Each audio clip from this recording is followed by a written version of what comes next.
कक्षा चल रही है, क्लास 11th की अकाउंट की कक्षा चल रही है। और जो बच्चे क्लास 11th में है वो 11th के प्लेलिस्ट में जाकर जो है कक्षा अकाउंट को देख सकते हैं। और समय के कमी के कारण हम एक ही क्लास डाल पा रहे हैं, क्योंकि हम ऑलरेडी एक शिक्षक हैं और वाणिज्य विषय मेरा विषय है।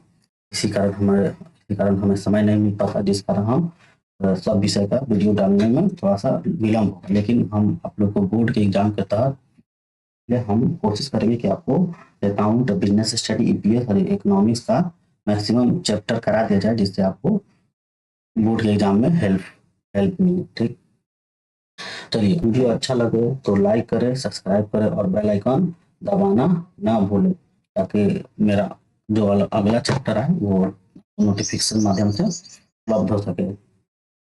आज की कक्षा हम लोग स्टार्ट करेंगे। इसके तहत हम लोग वाणिज्य संकाय के तहत हम लोग लेखा शास्त्र, अकाउंटेंसी सब्जेक्ट को अध्ययन करेंगे। ये क्लास 12th के लिए, ये जो कक्षा चलेंगे ये क्लास 12th के लिए होंगे। ठीक, सब्जेक्ट अकाउंटेंसी होगा, चैप्टर 1 होगा और वीडियो इसका फर्स्ट होगा। देखिए, कोई भी चैप्टर स्टार्ट करने से पहले, कोई भी सब्जेक्ट स्टार्ट करने से पहले हम किसी भी क्लास में हम बच्चों को उसका जो एरिया है, डायमेंशन है, वो बताने की कोशिश करते हैं और बताते हैं। और ये भी जानना बच्चों को बहुत जरूरी होता है, क्योंकि बच्चा जब तक ये नहीं जाने कि हमें क्या पढ़ना है, कितना पढ़ना है, तब तक उसे अपने अंदर विश्वास नहीं जगेगा। ठीक, इसलिए हम कभी भी पढ़ाने से पहले बच्चों को सिलेबस जरूर से अवगत कराते हैं कि उसका सिलेबस क्या है। वो जो सब्जेक्ट पढ़ने जा रहा है उसका विषय सूची उसको मालूम होना चाहिए। जैसे हम कहीं गए, ठीक, और उसको हमको मालूम नहीं है कि हमें क्या करना है, तो हम इधर उधर भटकते रहेंगे, कभी कुछ पढ़ेंगे कभी कुछ पढ़ेंगे, और ना ही हमारे विषय ज्ञान में वर्धन होगा, ना ही हम कोई चीज अच्छे तरीके से जान पाएंगे। इसीलिए कोई भी विषय पढ़ने से पहले या कोई भी कंपटीशन या कोई भी चीज की तैयारी करने से पहले हमें उसका सिलेबस जानना बहुत जरूरी होता है। वो दायरा फिक्स करता है कि इसमें हमको क्या चीज पढ़ना है, क्या चीज नहीं पढ़ना। चलिए शुरू करते हैं हमें सिलेबस से। सिलेबस, ये मेरा इंट्रोडक्शन होगा और इंट्रोडक्शन क्लास होगा। इसमें कुछ सिलेबस लेसन 1 से हम लोग कुछ टॉपिक को हम लोग देखेंगे भी। ट्वेल्थ का आप लोग का जो किताब है उसको एनसीईआरटी में 2 भागों में बांटा गया है। आप लोग को जो अदर पब्लिकेशन का किताब मिला होगा वो मोटी मोटी किताब, वो मतलब वो दोनों पार्ट को एक कर में दिया गया है। लेकिन अगर जो बच्चे एनसीईआरटी से अध्ययन कर रहे हैं उन्हें मालूम होगा कि 12th में 2 पार्ट में अकाउंटेंसी का बुक है, पार्ट 1 पार्ट 2। जैसे अकाउंटेंसी को इसको 2 पार्ट में बांटा गया है, पार्ट 1 और पार्ट 2। इसके लिए 2 किताब दिया गया है। आप एनसीईआरटी का अध्ययन करेंगे तो उसमें 2 भागों में दिया गया है इसको।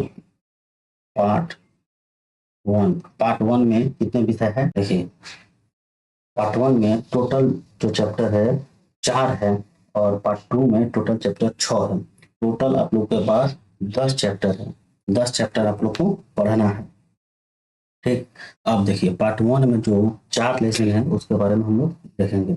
लेसन 1, पार्ट 1 में आप लोग को लेसन 1 में क्या पढ़ना है, साझेदारी, जितने भी साझेदारी से रिलेटेड है पार्ट 1 में पढ़ना है।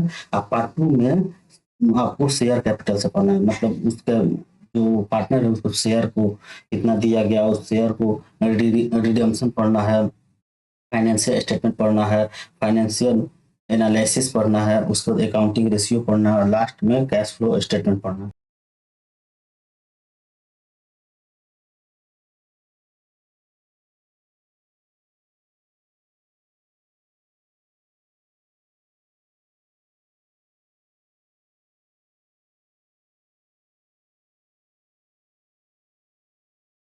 पार्ट 1 में दिया गया है, लेसन 1 में लेखांकन आधारभूत अवधारणा, अकाउंटिंग और पार्टनरशिप बेसिक कंसेप्ट। लेसन 2 में हम लोग देखेंगे साझेदारी फर्म का पुनर्गठन, साझेदार का प्रवेश, reconciliation of A partnership, admission of partner.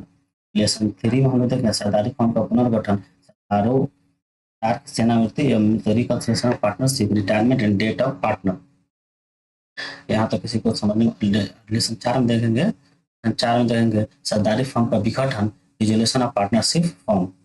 और इसको पार्ट 2 में हम लोग देखेंगे,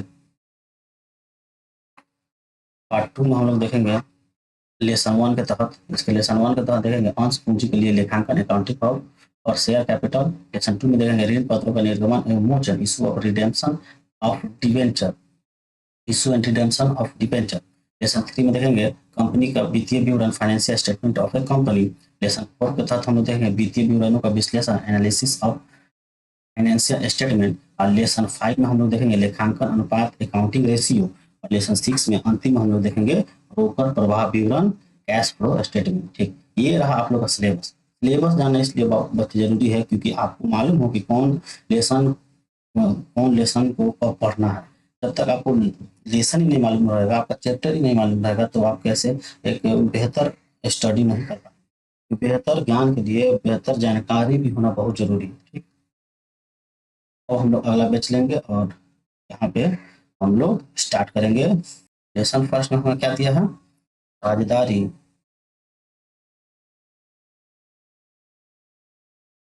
लेखांकन, आधारभूत अवधारणा,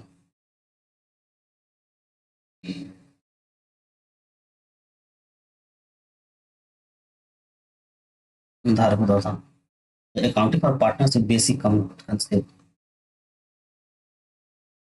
आप लोग के लिए फर्स्ट चैप्टर होगा, क्लास से 12th का स्टार्ट हो चुका है।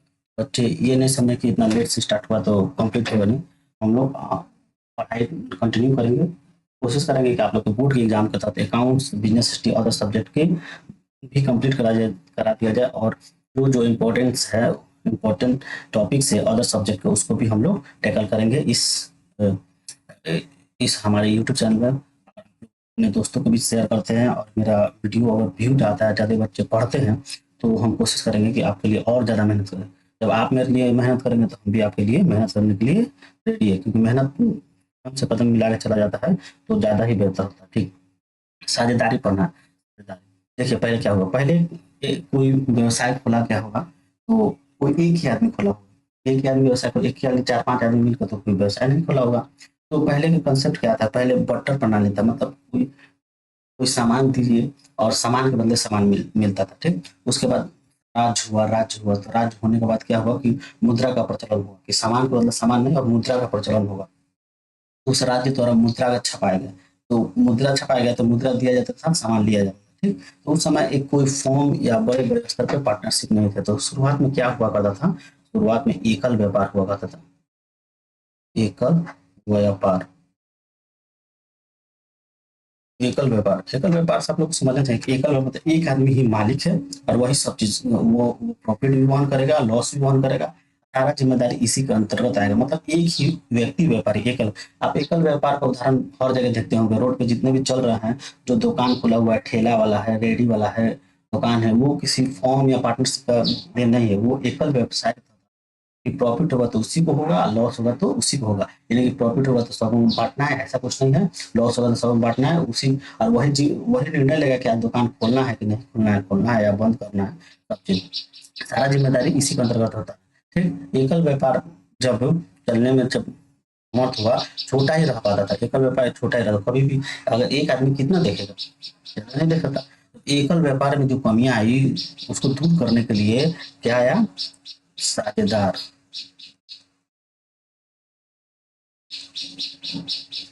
साझेदार वाला पैसा क्या हुआ कि अब कोई दुकान बड़ा करना है, बड़े स्तर पर ले जाना है, तो अकेले तो करना संभव नहीं है, इसीलिए साझेदारी आया। ठीक, साझेदार आए, 2 साझेदार मिलकर बड़े बड़े व्यवसाय को चलाए, 2 से 3 हुए, 3 से 4 हुए, 4 से 5 हुए। ठीक, अब साझेदार को भी एक बड़ा रूप लेना था, इससे भी बड़ा रूप लेना था, इसके लिए कंपनी है।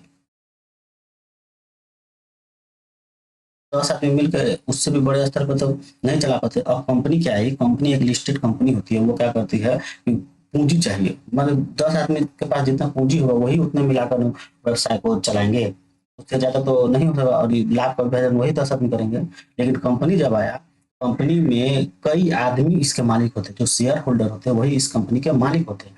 तो ये कंपनी को अगर पूंजी चाहिए, इसको तो सरकार को पूंजी चाहिए, अगर पूंजी चाहिए तो 10 गो सरदार ही मिलकर उसमें पूंजी लगाएंगे और उसको बढ़ाएंगे। एकल व्यापार में तो वही है कि एक आदमी के पास जितना पूंजी है वही उतना लगाकर उस व्यवसाय को बढ़ाएगा। लेकिन कंपनी में ऐसा नहीं है। कंपनी में जो है ये बड़े स्तर पे इशू शेयर करता है और ये मार्केट से लोगों से पैसा उठाता है। जैसे शेयर कोई कंपनी का लिखा तो आप शेयर खरीद लिए, 10 शेयर खरीद लिए, 10 शेयर का तो उस कंपनी के 10 शेयर का आप मालिक है। और उस कंपनी का 50% से ज्यादा आप शेयर खरीद लेंगे तो उस कंपनी का पूर्ण रूप से आप मालिक हो जाएंगे। तो ये ओपन किया गया कि आप किसी भी व्यवसाय में कंपनी में आप मालिक हो सकते हैं। आप उसका शेयर खरीदिए और शेयर खरीदने के बाद आपका मालिक हो जाएंगे, साझेदार हो जाएंगे। ये सबसे बड़े स्तर पे ये तीनों आप लोग समझ गए। तो हम लोग समझेंगे भारतीय, लिखते चलेंगे, भारतीय अनुबंध, भारतीय अनुबंध अधिनियम, अधिनियम 1872 है। भारतीय अनुबंध अधिनियम 1872 बहत्तर है। इसी के तहत इसके अध्याय में, अध्याय 11 में साझेदारी का वर्णन किया गया। साझेदारी का वर्णन किया गया, साझेदार कितने होंगे। अब देखिए 1872 के बाद हमारे पास भारतीय साझेदारी अधिनियम 1932, भारतीय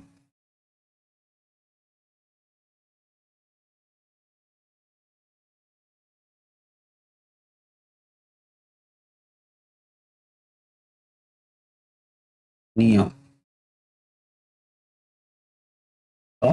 1932, इसी भारतीय सरकारी अधिनियम का हम लोग अध्ययन करते हैं। इसी के तहत जो भी नियम और कानून दिए गए हैं, इसी के तहत हम लोग इसका लागू कब हुआ, ये लागू जब हुआ इसे जरूर एग्जाम में पूछा जाता है। लागू 1 अक्टूबर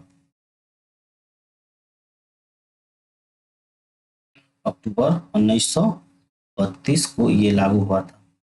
तो पूछता है इसमें, एग्जाम में पूछता है कि भारतीय सरकारी अधिनियम 1932 कब लागू हुआ था, तो 1 अक्टूबर 1932। ठीक, यहाँ तक समझ गए कि भारतीय अनुबंध अधिनियम 1872 में आया, इसके अध्याय में लिखा गया है सरदारे के संबंध में। ठीक, फिर आया भारतीय साझेदारी अधिनियम 1932 लागू कब किया था, 1 अक्टूबर 1932। ठीक, साझेदारी का अर्थ क्या था, आखिर साझेदारी होता क्या, साझेदारी अर्थ, अब इसके परिभाषा के बारे में जानेंगे। साझेदारी अर्थ, लेकिन साझेदारी होता क्या, देखो क्या होता है। जब पहले एकल व्यापार था तो एक आदमी ही व्यापार करता था और उसका मालिक होता था, लाभ और हानि का सारा चीज उसी के अंदर। लेकिन जब दो या दो से अधिक व्यक्ति मिलकर, जब दो आदमी मिलेंगे तभी साझेदार होगा। तो दो आदमी भी मिलेंगे तभी साझेदारी होगा, दो आदमी पार्टनर हो जाएंगे। जब दो या दो से अधिक व्यक्ति मिलकर कोई कारोबार करेंगे, कोई व्यवसाय करेंगे, तब देखो जब कारोबार करेंगे तभी साझेदारी के अंदर हो जाएगा। बिना मतलब के भी इस तरह लोग साझेदार बन जाते हैं, पार्टनर बन जाते हैं, लेकिन किसी काम का नहीं है, प्रॉफिट नहीं कमाने। अगर कोई व्यक्ति दो या दो से मिलकर कोई कारोबार करते हैं और लाभ कमाने के उद्देश्य से कार्य करते हैं तो वह साझेदारी अधिनियम 1932 के तहत आता है। देखो इसमें क्या होता है, पूंजी लगाते हैं, व्यापार होने वाले लाभ हानि को बांटने के लिए सहमत भी होते हैं, उन्हें ही साझेदारी कहा जाता है। साझेदारी दो या दो से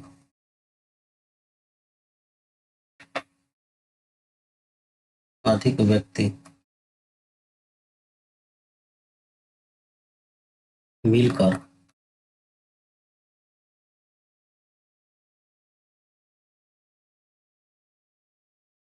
कोई कारोबार करते हैं और पूंजी लगाते हैं, ये जरूरी है कि पूंजी लगाते हैं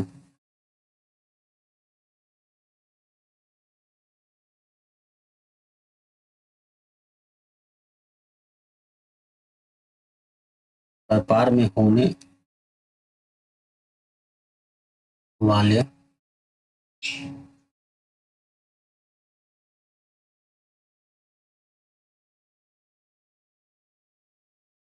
लाभ हानि को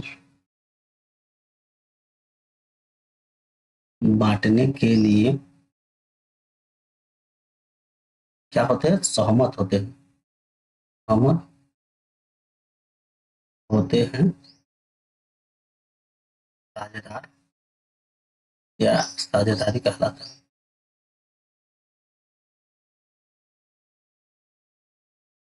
ठीक, यहाँ पर समझ में आ गया साझेदारी का अर्थ क्या होता है। ठीक, समझ में आ गया। जब दो या दो से अधिक व्यक्ति मिलकर कारोबार करते हैं और पूंजी लगाते हैं और व्यापार में होने वाली लाभ हानि को पूंजी लगाते हैं और व्यापार में होने वाली लाभ हानि को बांटने के लिए सहमत होते हैं, साझेदारी कहलाता है। ठीक, सही। अब देखिए साझेदारी,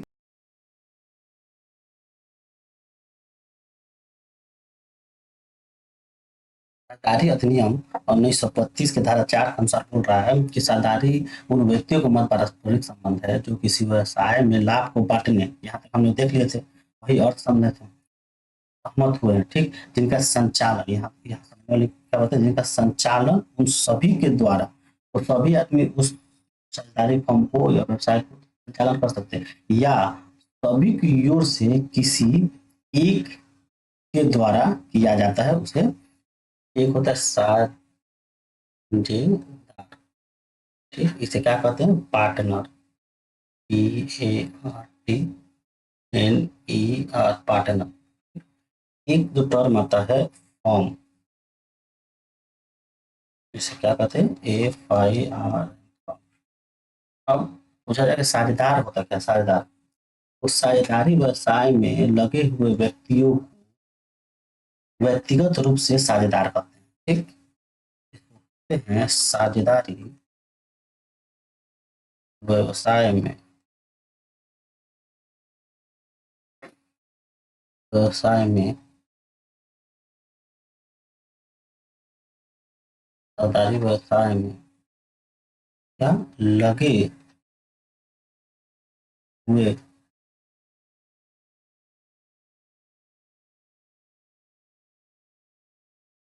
व्यक्ति क्या होते हैं, व्यक्तिगत रूप से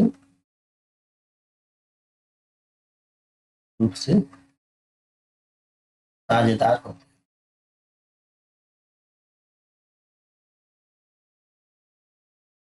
ठीक, साझेदार कौन होते हैं, जो साझेदारी व्यवसाय में कार्य कर रहे हैं और वो व्यक्तिगत रूप से उस साझेदार कहा जाता है। ठीक, फॉर्म क्या होता है, फॉर्म जो होता है साझेदारी कारोबार में लगे हुए व्यक्तियों का जो समूह होता है, उसी ही फॉर्म कहते हैं। तो लिख लेंगे किसी साझेदारी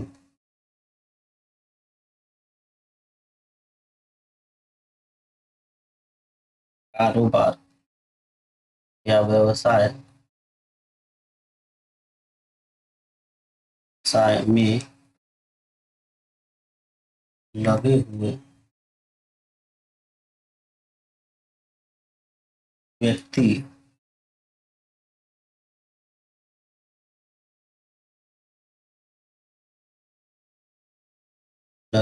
सामूहिक रूप से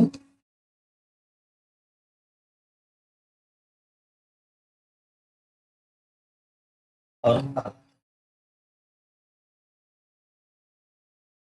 ठीक, यहाँ तक क्लियर होगा कि साझेदार क्या होता है, फॉर्म क्या होता है। मतलब जो साझेदारी व्यवसाय में लगे हुए व्यक्ति व्यक्तिगत रूप से साझेदार कहलाते हैं, और जो साझेदारी कारोबार या व्यवसाय में लगे हुए व्यक्ति का समूह जो होता है। ठीक? अब हम लोग जानने की कोशिश करेंगे कि आखिर में साझेदारी की आवश्यकता क्यों पड़ी, साझेदारी व्यवसाय की आवश्यकता क्यों पड़ी, क्योंकि एकल व्यवसाय से भी व्यवसाय चल सकता था, लेकिन आखिर में साझेदारी व्यवसाय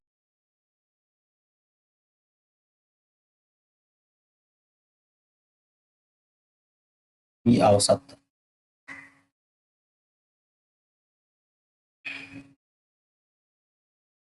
तो अगर मालूम हो तो बताएंगे कमेंट बॉक्स में कि साझेदारी की आवश्यकता क्यों पड़ी। एकल व्यवसाय पे भी तो व्यवसाय चल सकता है। इसमें हुआ कि एकल व्यवसाय की जो कमियां थी, कमियों को दूर करने के लिए ही साझेदारी की आवश्यकता। एकल व्यवसाय के कमियों को दूर करने के लिए साझेदारी की आवश्यकता। एकल व्यवसाय की कमियां क्या थी? एकल व्यवसाय की कमियां यही थी कि उसमें सीमित पूंजी थी और सीमित प्रबंधन क्षमता था। एक आदमी कितना दूर तक प्रबंधन कर सकता है? और दो चार आदमी रहते सब जगह जाकर मैनेजमेंट कर सकता है। पूंजी भी एक आदमी का जितना पूंजी रहेगा वही लगाएगा।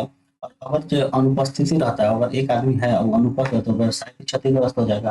अगर मान के चलो दो आदमी साझेदार है, एक आदमी नहीं है तो एक आदमी चला रहा है, लेकिन एक ही आदमी अगर उसका मालिक है, अगर नहीं रहेगा तो कंपनी बंद भी हो सकती है या खुलेगी ही नहीं, या बड़े पैमाने पर व्यापार इससे नहीं किया जा सकता था कि एक आदमी कितना देखेगा, एक आदमी बृहद स्तर पे नहीं देखा था। इसकी मेन कमियां थी, सीमित पूंजी थी, सीमित पूंजी। तो एक आदमी के पास जितना पूंजी रहेगा वही लगाएगा ना।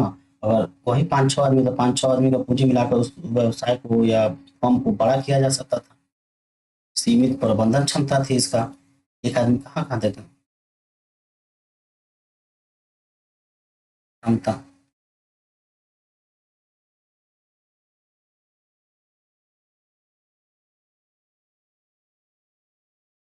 अनुपस्थिति, अगर ये अनुपस्थिति होता तो ये क्या होगा? अनुपस्थिति में बंद हो जाएगा या क्षति होगा,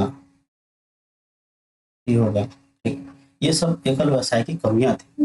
बड़े पैमाने पर व्यापार नहीं हो सकता, बड़े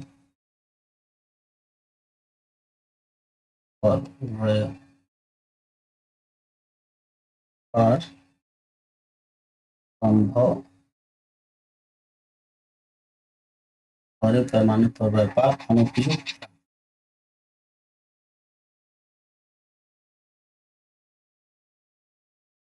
अनुपयुक्त है, मतलब बड़े पैमाने पर व्यापार हम लोग नहीं कर सकते। ये थी साझेदारी की आवश्यकता के मेन कारण थे कि एकल व्यवसाय की इसकी कमियों को दूर करना था।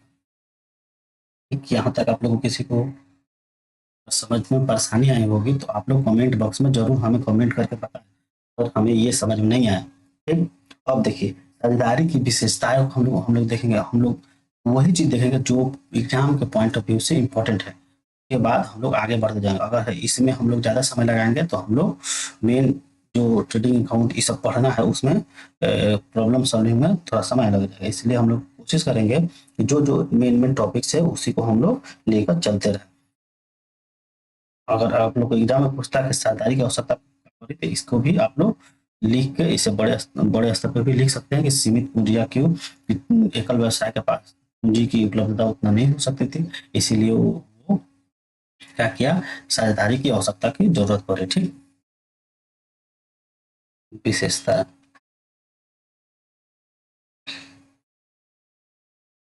पहला इसका जो इम्पोर्टेंस है ये आप लोग के लिए बहुत इंपॉर्टेंट है कि साझेदारी की संख्या कितना होना चाहिए।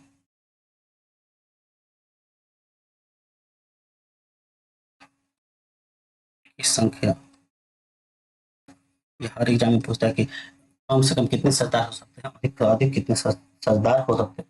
ये कम से कम, कम से कम कितने, दो ही व्यक्ति मिलेंगे तभी सरदार होगा, एक आदमी तो एकल व्यापार हो जाएगा।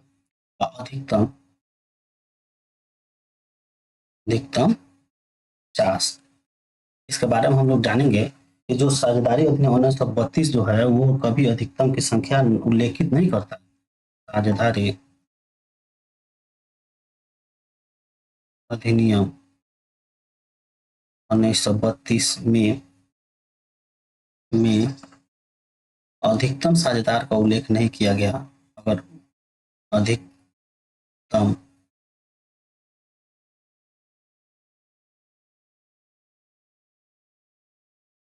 का उल्लेख नहीं है। ठीक, अगर क्वेश्चन पूछे कि साझेदारी अधिनियम 1932 के तहत अधिकतम सरदारों की संख्या कितनी होनी चाहिए, में देगा 50, 100, 200, या उल्लेखित नहीं है तो उल्लेखित नहीं है। ठीक, केवल पूछे कि सरदारी को संख्या अधिकतम कितनी होनी चाहिए तो 50। ये कहाँ दिया गया? कंपनी अधिनियम, कंपनी अधिनियम की धारा 464 में अधिकतम संख्या साझेदार दायित्वधारी की अधिकतम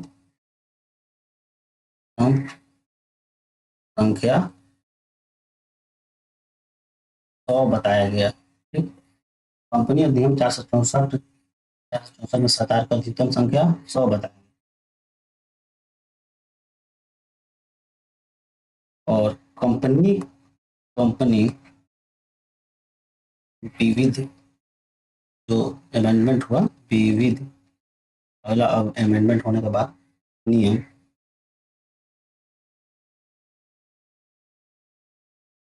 नियम 10 के अनुसार अधिकतम अधिकतम संख्या 50 बताया गया। ठीक, ये जो आपका टॉपिक है इसमें पूरा क्वेश्चन है, ऑब्जेक्टिव क्वेश्चन सब इसी में से निकलता है। ठीक है, सरदारों की संख्या कितनी होनी चाहिए? कम से कम दो आदमी मिलेंगे तभी सरदार होगा, अधिकतम 50। अगर सिंपल से क्वेश्चन पूछे तो 50 होगा। अगर उसमें टर्म लगा दे कि सरदारी अधिनियम 1932 के अनुसार सरदारों की संख्या तो उल्लेखित नहीं है। कंपनी अधिनियम पूछे, कंपनी अधिनियम के तहत सरदारों की अधिकतम संख्या कितना बताया गया? तो 100 बताया गया है। वो धारा 464 नंबर। वो कंपनी विविध अधिनियम नियम 10 के अनुसार कितने बताया गया? 50 बताया गया। दूसरा का हम लोग देखेंगे, दूसरा का इसकी क्या विशेषता है? समझौता, समझौता हम लोग अनुबंध पढ़ेंगे, एग्रीमेंट। समझौता है, सरदारों को भी समझौता भी होना बहुत जरूरी है। जब तक समझौता ना हो, अनुबंध ना हो, तब हम लाभों का विभाजन कैसे कर पाएंगे? और लाभ का विभाजन नहीं कर पाएंगे तो वहां पे क्या होगा? सरदार फॉर्म टूट जाएगा।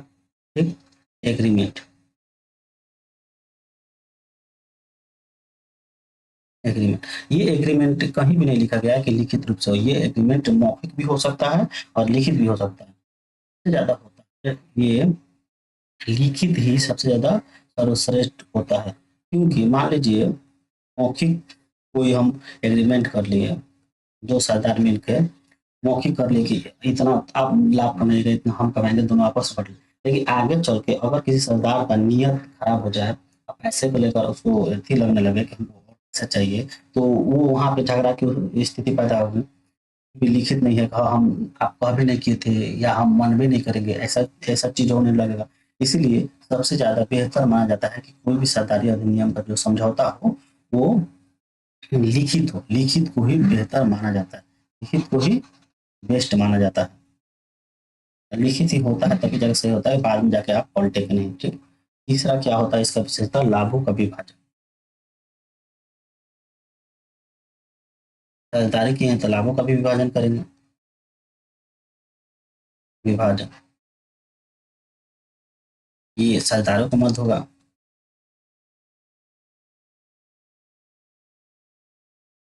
मत मत। ठीक, लाभों का विभाजन करेंगे। जब सरकारी फर्म का स्थापना किया तो लाभ को वो अपने पूंजी के अनुपात में बांटे, या उन समझौते जो किए हैं, लिखित समझौता किए हैं उसी के अंतर्गत, या मौखिक किए हैं उसके अंतर्गत बांटे। ठीक, चौथा, चौथा क्या है? व्यवसाय का होना।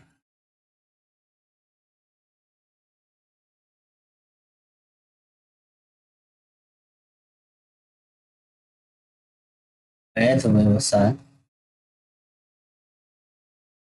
का होना। अगर व्यवसाय है तभी सरकारी है, अगर व्यवसाय नहीं है तो सरकारी कहता है। वैध व्यवसाय का होना बहुत जरूरी है। ठीक, और और पांचवा क्या उसकी विशेषता है? अधिनियम का होना, किसी अधिनियम का होना। अधिनियम अगर नहीं है तो वो कहीं ना कहीं गलत काम करने लगेगा और सरदारी का उसका विघटन हो जाएगा। ठीक, सरदारी अधिनियम, अधिनियम कौन है? 1932। ठीक, देखिए ये भारतीय सरकारी अधिनियम 1932 ये आजादी के समय के पहले आया था। ये 1947 में हम लोग आजादी मिला, तब सोचिए कितना पुराना है। ठीक, छठा इसकी क्या विशेषता है?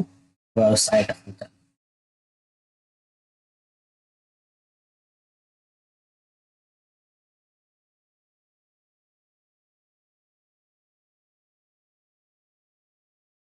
ये क्या होगा? साझेदारों के द्वारा चलेंगे।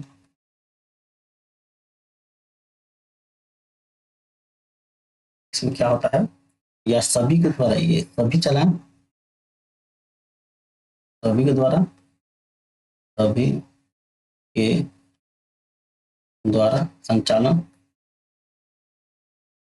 या सभी के सहमति से